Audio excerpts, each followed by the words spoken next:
So here's version 16 of my space game in Godot, and the two things I wanted for this release are dust particles and uh, some UX improvements. And they're both done. So as you can see, we've got some dust particles scattered all over the place.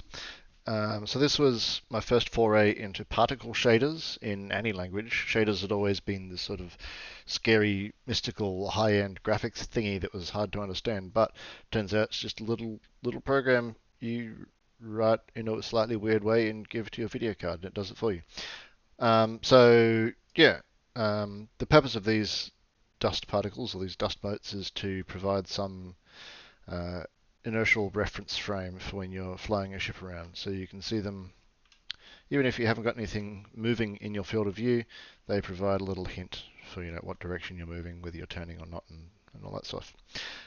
So they're very cheap to implement. There's only about 500 particles in the whole world, and they're all centered in a box around the player's camera. So I don't have to saturate space with an endless field of dust. The dust particles just follow the player around, essentially. And they loop around. There was a lot of fun fiddling getting the particles to correctly loop through space in a convincing way. There's lots of crazy edge cases where slight rounding errors can add up very quickly, and you end up with odd effects, like all the particles lining up along your velocity vector and other stuff like that. I also spent a little bit of time getting them to fully go stationary when time is paused. So if I go back to the command view, you'll notice that they're all perfectly stationary now, but if I run the turn, they sort of drift slightly and twinkle. But when time stops, they lock solid. I thought that was important. Tiny little graphical thing, but it feels nice. What doesn't feel perfectly nice is when you're moving very fast. You lose the benefit of the context they give you. You're just moving too fast. So I'm trying to think of ways of sort of maybe spacing them out, like increasing the distance between the particles the faster you get, or maybe making them bigger as you go faster or something, because when you're hurtling along at max speed, you kind of lose the desired effect. You can kind of see it, but it's a lot less strong, a lot weaker. So the other thing I wanted to have done in this version was turn resetting. So right now, or previously to this version, there was no way to jump back to the start of a turn. You just had to sort of wait out the end of the turn.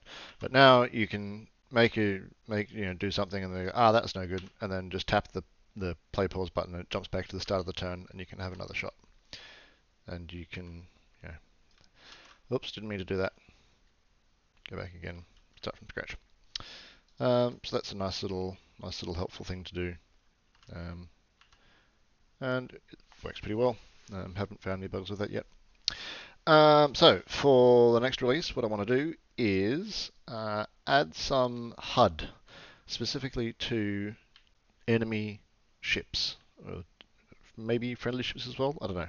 Some sort of HUD system for highlighting targets. So you see off in the distance here, there's a tiny little dot that I don't know if the mouse cursor is being recorded, but over there, there's a dot that easily gets lost in the dust speckle. That's an enemy ship. So I want to highlight those somehow, like put a circle around them with maybe like some information on what class of ship it is, or something. I don't know. I'll work it out when I'm implementing it. But yeah, some sort of indicator to maybe just an icon that sits over the top of them that shows you what type of ship it is when they are below a certain size on the screen. Because when you've got this dust now, distant things literally are just a speck that could be mistaken for something else.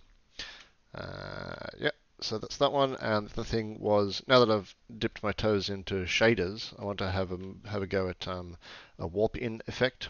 So right now, if you warp something in, I haven't actually tested warping in a while, so there's no indication that the warp in is about to happen. And when you play your turn and your ship warps in, it just sort of unceremoniously appears. Yeah, there it is. It just goes, boop, pops into existence. Not very exciting. I'd like to have some sort of impressive whoosh thing happen with like distortion of space and such. That'll be a fun little project. Next step to sort of build my knowledge of shaders. But yep, that's it. Okay, bye bye.